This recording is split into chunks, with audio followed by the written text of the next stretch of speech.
यहाँ पर दालों के भावों में आज मेजर मंडियों में कुछ नरमी आने की खबरें सुनी हैं, लेकिन क्या एक बड़ा इम्पैक्ट यहाँ पर हो सकता है? स्टॉक लिमिट के चलते यहाँ पर कितनी दाल की अवेलेबिलिटी बढ़ सकती है, इस पर करेंगे बात।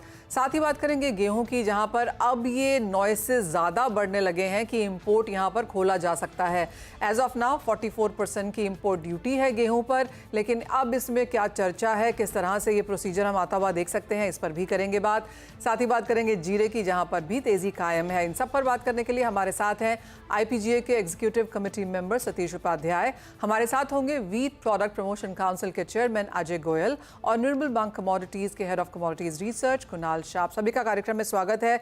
शुरुआत यहाँ पर दालों के साथ कर लेते हैं, क्योंकि बड़ी कंफर्म खबर यहाँ पर ही आई है। सतीश जी, जिस तरह का नोटिफिकेशन है, यहाँ पर इमीडिएट इफेक्ट से स्टॉक लिमिट है अब चने और पिजन पीस पर, कैसे देखते हैं आप इसे, और आज क्या कुछ हमने इम्पैक्ट आता हुआ देखा है ऑलरेडी प्राइसेस में? Thank you Manisha ji. मनीषा जी, ऐसा है, देखिए, ये स्टॉक लिमिट से कोई शॉर्टेज तो कम होगा नहीं। गवर्नमेंट ने स्टॉक लिमिट लगाई है और उससे टेम्पररी हो सकता है एक बार प्राइसों पर प्रेशर आए, लेकिन तुअर में भी शॉर्टेज है और चने में इतना बड़ा इफेक्ट नहीं आएगा। चने के प्राइसेस और भी थोड़े घट सकते हैं, बट तुअर का लगता है कि टाइम बिंग एक बार थोड़ा सा बाजार घट के फिर वापस से स्टेबल हो जाएंगे या फिर बढ़ सकते हैं आगे। कि तुअर यहाँ अपने पास है नहीं, और अफ्रीका से जो तुअर इंपोर्ट आना चालू होगी वो सितंबर एंड अक्टूबर से स्टार्ट हो सकती है। तो अब अगर ये स्टॉक लिमिट लगा दी तो इसमें तो इम्पोर्टर थोड़ा एग्जिस्ट करेगा, वो भी फिर अभी स्टॉक इम्पोर्ट माल बड़े क्वांटिटी में नहीं मंगा पाएगा, उसको भी एक डर लगेगा ये। तो टाइम बिंग तुअर पर जो है वो थोड़ा सा बाजार घट के फिर और स्टेबल होके बढ़ सकता है, बट चने में प्रेशर है क्योंकि येलो पीस भी आ रहा है, वो भी चने को डेंट कर रहा है शॉर्टेज को, और दूसरा फिर से अपना इंपोर्ट भी खुल जाएगा। और ये बाजार समझ नहीं पा रहा है कि गवर्नमेंट एक तरफ इंपोर्ट खोल रही है और दूसरी तरफ स्टॉक लिमिट लगा रही है। तो ये एक क्या होता है कि एक कंफर्म हो जाता है कि ये गवर्नमेंट के नज़र में इसमें शॉर्टेज है करके, तो वो उसको अभी तक वो हवा में चल रहा था, लेकिन अभी एक चीज का कंफर्मेशन हो गया कि शॉर्टेज पक्की है। तो उसका टाइम बिंग क्या इफेक्ट आता है वो देखने जैसा है, बट मुझे नहीं लगता है कि कोई भी प्राइसेस कोई भी कमोडिटी में बहुत सारी बड़ी मंदी आ सकती है, ज्यादा घट सकती है। टाइम बिंग थोड़ी घटेगी, दोनों कमोडिटी में शॉर्टेज थी बाजार के हिसाब से जी, तो वो हिसाब से फिर डिमांड सप्लाई पे कैसे बाजार आगे चलते हुए जी। सतीश जी, आपकी बात सही है कि एक तरफ सरकार ने यहाँ पर इंपोर्ट खोल दिया है, जैसे कि मैं आपसे कुछ देर पहले बात भी कर रही थी कि ज़्यादातर दालों में ड्यूटी फ्री इंपोर्ट यहाँ पर फिलहाल है। स्टॉक लिमिट लगाने का आपको लगता है ये है कि लोग मंगा तो रहे हैं लेकिन अपने पास होल्ड कर रहे हैं, बाजार में नहीं बेच रहे हैं, क्या वो फायदा हम आता हुआ देखेंगे इंपोर्ट का और स्टॉक लिमिट का, कि जो भी माल आएगा वो जो प्रिस्क्राइब टाइम पीरियड है उतने में बाजार में लेके आना होगा? हाँ, तो ऐसा है मनीषा जी, कोई भी व्यापारी या इंपोर्टर माल मंगाता है, अगर उसको 2 पैसा मिलने की चाह रहेगी या जहाँ पे स्कोप दिखेगा। अगर स्टॉक लिमिट आती है और गवर्नमेंट बोलती है कि 45 दिन के अंदर स्टॉक को लिक्विडेट करो, तो बाजार में बड़ी वेसल आती है, एक वेसल 30-40 हजार टन की आती है। तो एक साथ अगर 2 वेसल लग जाए तो एक पोर्ट पे 40,000 और 40,000 80,000 टन माल इमीडिएट लिक्विडेट तो नहीं हो सकता, एक नंबर। दूसरा, वहाँ पे अभी इंपोर्टर खुद सोचेगा कि आज में 72 और 70 के पड़ते में वहाँ पे इंपोर्ट मिल रहा है, और यहाँ पे एग्जिस्टिंग बाजार अगर घट के 65 आ जाता है तो उसको तो लॉस ही है। तो वो एग्जिट हो जाएगा, वो बोलेगा ठीक है भैया, मेरा मैं बाहर सेटल कर लेता हूँ, माल मंगवाता नहीं हूँ। वो बांग्लादेश जाएगा या पाकिस्तान जाएगा, जहाँ जाना है वहाँ जाता रहेगा। तो ये एक थोड़ा हेल्दी नहीं रहेगा। ठीक है, थोड़ा शॉर्टेज था, लेकिन लियानो पीट खोलने से काफी बाजार कंफर्टेबल हो गए थे और धीरे धीरे रेट घट ही रहे थे। लेकिन स्टॉक लिमिट लाने से हो सकता है गवर्नमेंट को लग रहा हो कि कुछ पॉकेट्स में माल ज्यादा है और वो बाहर नहीं आ रहा है, तो स्टॉक लिमिट लगा के एक प्रेशर बना सकते हैं। टाइम बिंग बाजार घट सकता है, लेकिन इन ड्यू कोर्स ये बाजार वापस से स्टेबल हो जाएगा या बढ़ सकता है। सतीश जी, एक और चीज, और जो हमने पहले भी इसके इंस्टेंसेस देखे हैं तुअर को लेकर ही, उड़द को लेकर, इन सम सेंस जब हमने वो मीटिंग्स होते हुए देखी थी म्यांमार और बाकी कंट्रीज के रिप्रेजेंटेटिव्स के साथ भी, कि जब ऐसा होता है कि इंपोर्ट भी अलाउड है लेकिन स्टॉक लिमिट भी लगा दी गई है तो लोग भारत में लाते ही नहीं है। एक तो आपने कहा कि शायद एग्जिट कर जाते हैं, और या फिर उसको सोर्स कंट्रीज में ही होल्ड करने लगते हैं। हाँ, ओरिजिन पे या दुबई में हो, जहाँ पे भी हो वहाँ होल्ड कर सकते हैं, बट अभी वो सिचुएशन नहीं है। आजकल होल्डिंग का कॉस्ट मनीषा जी इतना लगने लग गया है कि वो और क्या है, दाम चने के जो है वो पीक पर है लास्ट 3 साल के। तो ऐसा नहीं है कि इससे और बहुत ज्यादा बढ़ जाएंगे तो होल्ड करके रखूंगा तो मैं कुछ उसमें 2 पैसा बना सकूंगा, वो एक डर रेगुलर सताएगा।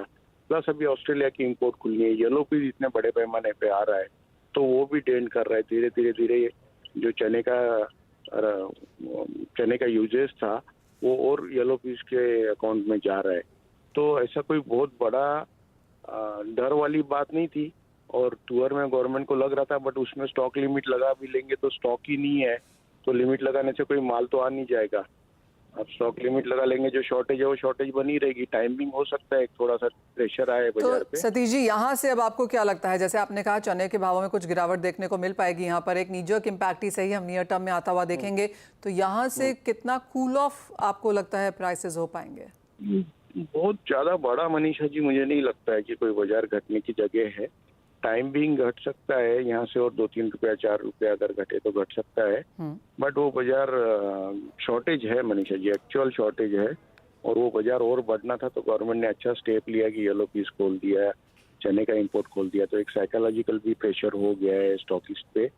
और दूसरा अब ये स्टॉक लिमिट लगा दी तो ये टाइमिंग एक बार थोड़ा सा प्रेशर रहेगा बाजार पे सप्लाई का, और गिराकी भी अभी नहीं है, बारिशें पड़ जाएगी तो थोड़ी फिर कंजम्पशन भी बढ़ेगी पल्सेस की, तो तब देखना है कि क्या होता है। बट हमको लगता नहीं है कोई बहुत बड़ी मंदी आएगी यहाँ से या ज्यादा घटेंगे बाजार। जी सतीश जी, बहुत शुक्रिया साथ जुड़ने के लिए। तो क्लियरली दालों पर सरकार की पैनी नगर लगातार हमने यहाँ पर बनते हुए नजर आई है और ऑफ कोर्स एक बड़ा स्टेप भी यहाँ पर आता हुआ जहाँ पे स्टॉक लिमिट हमने यहाँ पर लगते हुए देखी है। आपको याद दिला दें कि जहाँ तक फूड इन्फ्लेशन की बात है, पिछले 2 महीने में हमने फूड इन्फ्लेशन लगातार बरकरार देखी है। फ्रूट्स एंड वेजिटेबल्स की तरफ से तो है ही, लेकिन ओवरऑल भी सिंगल डिजिट में है। लेकिन जहाँ तक दालों की बात है, मई में पल्सेस इन्फ्लेशन 17% से ज़्यादा थी, अप्रैल में ऑलमोस्ट 17% थी, तो हमने लगातार यहाँ पर एक तेज़ी आते हुए देखी है। तो क्लियरली दैट पुशेज सरकार को कि यहाँ पर कुछ करने की ज़रूरत है, और जो एक चीज़ उनके हाथ में थी वो इमीडिएटली हमने यहाँ पर होते हुए देखी भी है। लेकिन बातचीत यहाँ पर सिर्फ दालों में नहीं है, गेहूं में काफ़ी समय से भी है। गेहूं की अगर आप इन्फ्लेशन देखें तो पिछले 1 साल में हमने करीब करीब यहाँ पर 6.5% जैसी बढ़ताते हुए देखी है। होलसेल रिटेल अगर दोनों पकड़ लें तो एवरेज बिटवीन 6 to 7% यहाँ पर आता है। अजय गोयल जी, स्वागत है आपका। और यहाँ पर अब नॉइस और भी तेज़ होती हुई नजर आई है कि इम्पोर्ट ड्यूटी शायद जुलाई से आ जाएगी। ये बात आपने हमसे बहुत पहले भी कही थी कि जुलाई में हम यहाँ पर होता हुआ देखेंगे। अब सोर्सेज बेस्ड इंफॉर्मेशन है कि मिनिस्ट्री ऑफिशियल्स भी ये चीज़ कहने लगे हैं, तो अब इंडस्ट्री इसे कैसे देख रही है, कितनी तैयार है और कितनी पॉसिबिलिटी है? देखिए, एक तो जो व्हीट इन्फ्लेशन आपने करीबन 6-6.5% कहा है, सरकार ने जो एमएसपी और बोनस वगैरह मिला के वही 10-11% बढ़ा दिया है पिछले साल से, तो ये 6.5% नहीं, अभी उसमें और भी बढ़ने की संभावना है। और जहां तक इंपोर्ट ड्यूटी घटाने की बात है, सरकार ने खुलासा किया है कि आज की तारीख में कोई उनका जो है प्रस्ताव नहीं है इंपोर्ट ड्यूटी घटाने का। जो 44 से 0 करने की जो मांग एक सेक्शन कर रहा है, कि बार बार की जो है इस साल गेहूं की कमी महसूस हो रही है बाजारों में, मंडियों में, हर जगह पे, लेकिन सरकार के आंकड़ों के हिसाब से, उनके हिसाब से सफिशिएंट है, साल निकल जाएगा। और दूसरी बात ये भी है कि इस साल जैसे एक प्रदेश में चुनाव है जो गेहूं पे निर्भर है, और तो कोई जो है उसमें राजनीति भी हो सकती है कि जो है सरकार उस चीज को भी वे करती हो कि जो है इंपोर्ट अभी खोले या चुनावों के बाद खोले। तो अब पता नहीं चल रहा, क्योंकि ये 1 साल से रूमर चल रहा है कि सरकार जो है 44 से 0 कर देगी, लेकिन सरकार कर नहीं रही है। एंड इंडस्ट्री इस उम्मीद में बैठी है, खासतौर पर जो साउथ इंडिया में जो इंडस्ट्री है, जो प्रोड्यूसिंग क्षेत्र से काफी दूर है, वहां पर सबसे ज्यादा जो है प्राइस राइज महसूस होता है। वहां पे आज की तारीख में 30, 31, 31.5 के भाव हो गए हैं, खासतौर पर तमिलनाडु, केरला और उन प्रांतों में। तो जो अगर इंपोर्ट ड्यूटी घटती है तो सबसे ज्यादा सप्लाई जो साउथ इंडिया में बढ़ने वाली है, जहां पे जरूरत है, जहां पर हाईएस्ट प्राइस इंक्रीज हुआ है। तो अब आगे जाके क्या एक्सपेक्टेशंस हैं? ऑफ कोर्स जैसे आपने कहा कि सरकार ने कहा है कि कोई ज़रूरत नहीं है, सफिशिएंट स्टॉक्स हैं, जो सरकार ने कैलकुलेशन बताया है उसके लिहाज से भी, जो उनकी सारी पीडीएफ की बात है या फिर वो फूड सिक्योरिटी है, जो भी वेलफेयर स्कीम्स वगैरह भी हैं, उसके बाद भी यहाँ पर गेहूँ रहता है। ओएमएसएस स्कीम को लेकर अब आपकी यहाँ पर क्या एक्सपेक्टेशन है? 10 मिलियन टन का रिकॉर्ड हमने पिछले साल यहाँ पर आता हुआ देखा था। इस साल कब, कितना, किन प्राइसिंग पे आप एक्सपेक्ट कर रहे हैं? तो जो गवर्नमेंट की कैलकुलेशन एसएनडी है उसके हिसाब से करीबन 8 मिलियन टन जो है सरकार ओएमएसएस कर सकती है आराम से, अगर वो चाहती है तो। और जहां तक दामों का सवाल है, पिछले साल ऑल इंडिया वन प्राइस था। इस साल देखना पड़ेगा सरकार किस तरह की पॉलिसी लेके आती है, लेकिन बाजार ये उम्मीद लगा के बैठा है कि अगले महीने कोई ना कोई प्रकार में, कोई ना कोई रूप में ओएमएसएस आ जाएगा for actual user pan India. अब प्राइसिंग और उसके बारे में कोई इंडिकेशन अभी फिलहाल है। ऑलराइट, तो अगले महीने ओएमएसएस यहाँ पर आ सकता है। 8 मिलियन टन सरकार के पास है जो यहाँ पर बाजार में लेके आ सकते हैं। तो एक फाइनल सवाल, एक फाइनल पुश यहाँ पर अजय जी, तो इंपोर्ट एट ऑल आपको लगता है सरकार के माइंड पर है, आ सकता है, ड्यूटी कट होता हुआ हम देख सकते हैं? नहीं, देखिए, मेरा तो ये मानना है कि इंपोर्ट 2-4-5 मिलियन टन का जो है देश के फायदे के लिए होगा।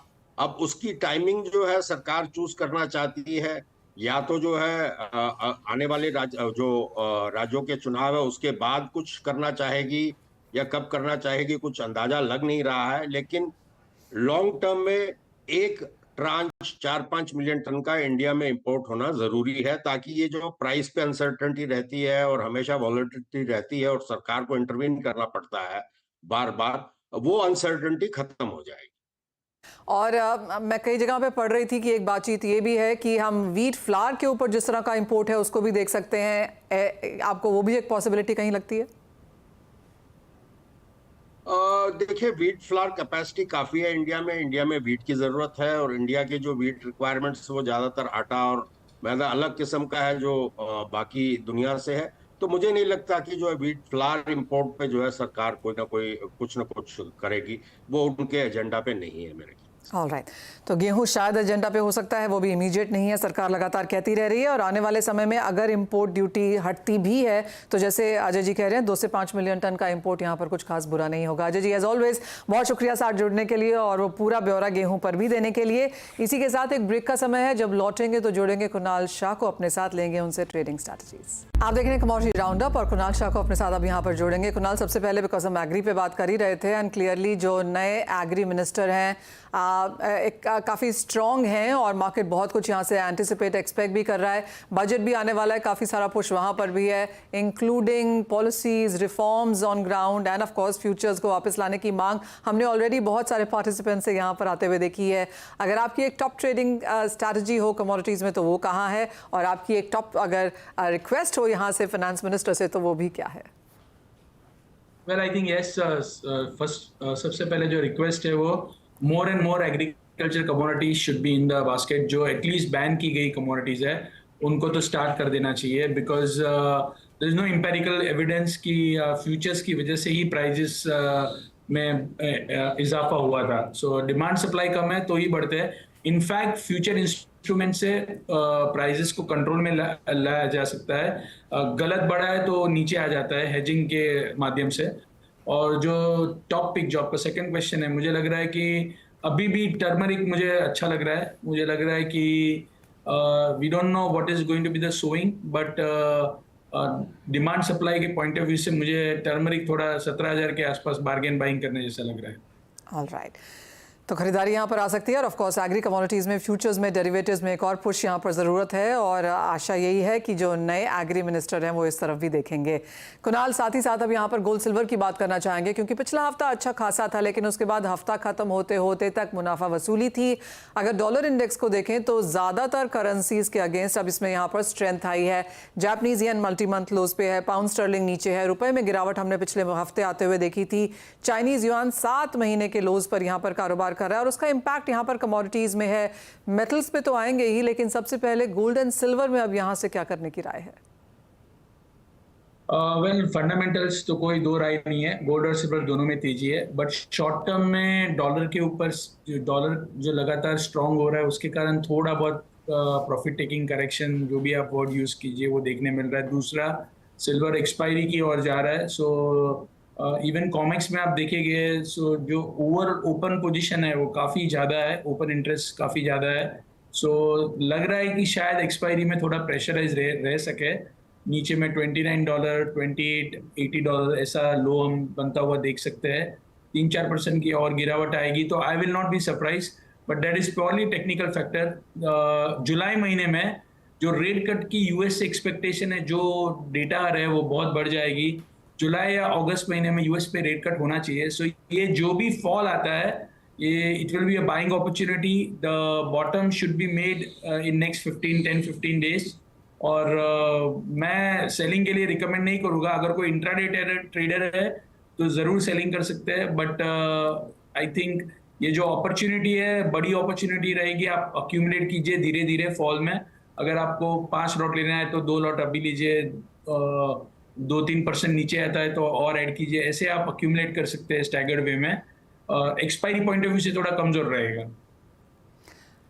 मेटल्स में अब यहाँ पर क्या करने की राय है? बिकॉज जिस तरह की गिरावट हमने जून के महीने में स्पेशली कॉपर में से आते हुए देखी है कुणाल, सारे के सारे मई के गेंस यहाँ पर साफ हो चुके हैं और शायद अप्रैल के भी थोड़े गेंस यहाँ पर खत्म हो चुके हैं। 13% की गिरावट इसके ऑल टाइम हाई से जहाँ पर अब हम एज ऑफ नाउ कारोबार कर रहे हैं। कॉपर में क्या करने की राय है और इसके अलावा मेटल्स में कोई टॉपिक? जी, रेट कट और चाइना में स्पेल्टिंग कैपेसिटी बंद होने वाली थी, ये दोनों के चक्कर में बड़ी रैली अभी तक रेट कट भी नहीं आया। और चाइना से कोई डिमांड के सिग्नल भी, जो जब आप चाइनीज स्पॉट मार्केट ट्रैक करते हो तो कॉपर के आप प्रीमियम ले लो, उसमें भी कोई इजाफा आते हुए नहीं दिखा है। इनफैक्ट ड्रॉप हुआ है जो प्रीमियम्स थे वो। सो इंडिकेट कर रहे हैं that physical demand is weak. और जो पूरी रैली थी वो होप रैली थी कि यूएस में रेट कट हो जाएगा, चाइना में भी स्टिमुलस आ जाएगा, और ये सब चक्कर में मेटल में हमने एक शॉर्ट कवरिंग और उसके बाद तेजी आते हुए देखी थी। सो मेरी राय में रेट कट होने वाला है 1-2 महीने के बाद भी। सो डाउनसाइड थोड़ी बहुत नियर टर्म में आपको देखने मिल सकती है। 835, 830 तक कॉपर जा सकता है, उससे ज़्यादा मंदी फिलहाल नजर नहीं आ रही है। ऑलराइट, तो एक डिप यहाँ पर और भी देखने को मिल सकता है। आज भी आप देख सकते हैं 0.5% की गिरावट के साथ यहाँ पर कारोबार है। और जैसे कुणाल ने कहा कि जब तक यूएस फेड की तरफ से कोई क्लैरिटी नहीं आती है तब तक बाजार में एक चॉपीनेस बनी रह सकती है। कुणाल, साथ ही क्रूड ऑयल प्राइसेस में अब क्या एंटिसिपेटेड है? क्योंकि पिछले 2 हफ्ते लगातार तेजी रही है, 85 के आसपास अभी भी यहाँ पर कारोबार है। क्या कुछ और स्टीम इसमें बाकी है? आई थिंक क्रूड के फंडामेंटल में आप देखेंगे तो यूएस पे लगातार इन्वेंट्री में ड्रॉडाउन आया है। समर ड्राइविंग सीजन के बाद अभी हरिकेन सीजन पे फोकस रहेगा। बड़ी मंदी भी नहीं नजर आ रही है। 6700 के आसपास बाइंग कर सकते हैं, 6800, 6820 के टारगेट के लिए, और 6650 का स्टॉप लॉस रखना चाहिए। ऑलराइट, तो कुछ मुनाफा वसूली यहाँ पर जारी रह सकती है। और प्राइसेस आप देख सकते हैं हल्के से लाल निशान के साथ कारोबार, और टारगेट्स वहाँ पर कुणाल ने दिए ही हैं। कुणाल, बहुत शुक्रिया एज ऑलवेज साथ जुड़ने के लिए। Agri, non agri, budget request, उन सब चीज़ों पर बात करने के लिए। इसी के साथ एक ब्रेक का समय है, हम लौटेंगे तो सुमित मल्होत्रा होंगे हमारे साथ फ्यूचर्स एक्सप्रेस के साथ।